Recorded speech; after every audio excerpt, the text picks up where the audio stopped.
Hello' guys, কেনেকুৱা খবৰ খাতি? খবৰ চাগে ভালেই। লকডাউনৰ সময় চব ঘৰতে থাকিবলগীয়া হৈছে আৰু ওলাই গ'লে কি জানি ৰাতি চালে আজি সেইটো কাৰণে ভিডিঅ' বনাব যাব পৰা নাই। সেইকাৰণে ইনষ্টাগ্ৰামৰ ভিডিঅ' কেইটা লৈ আহিলোঁ আপোনালোকলৈ। চাই ভাল পালে লাইক এণ্ড ছাবস্ক্ৰাইব আৰু ওচৰত থকা বেল আইকনটো অলপ কৰি দিব। আবিটো আপলোক ভিডিঅ' দেখো।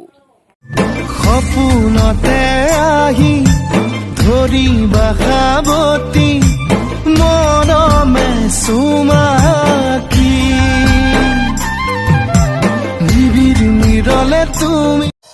প্ৰয়োজন শেষ হ'ল বুলিয়ে ইমানো অৱহেলা নকৰিবা। প্ৰয়োজন শেষ হ'ল বুলিয়ে ইমানো অৱহেলা নকৰিবা। কি ঠিক, দুদিনীয়া জীৱনত আকৌ পুনৰবাৰ প্ৰয়োজন হ'বও পাৰে। অভিমানী হৈ মোৰ জানজনী মইনা তুমি আজলি বুজা হোৱা নাই।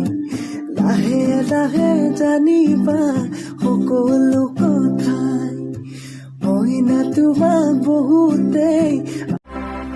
कभी तो पास मेरे आओ, कभी तो नजर मुझसे मिलाओ, कभी तो दिल से दिल को मिलाओ, हो जाना मेरी जान।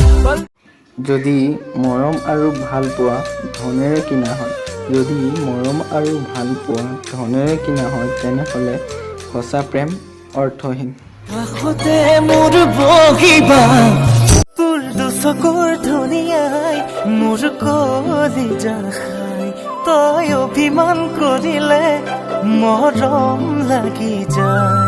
তোৰ দুচকুৰ ধুনীয়াই মোৰ কলিজা খাই। তই অভিমান কৰিলে মৰম লাগি যায়। মই বুকুৰে तुमको अपनी मैं बना लूं, तेरी दुनिया में सजा दूं, तू मेरी ही तो है सोनिए। ভিডিঅ'টো চাই চাগে ভাল পালে লাইক কৰি দিব আৰু ছাবস্ক্ৰাইব কৰি দিব আৰু ওচৰত থকা বেলটো অলপ কৰি দিব আৰু অলপ পাৰিলে শ্বেয়াৰো কৰি দিব। अभी के लिए बाय बाय। नेक्स्ट ब्लॉग पे मिलूंगा, इस बार ब्लॉग लेके ही रहूंगा।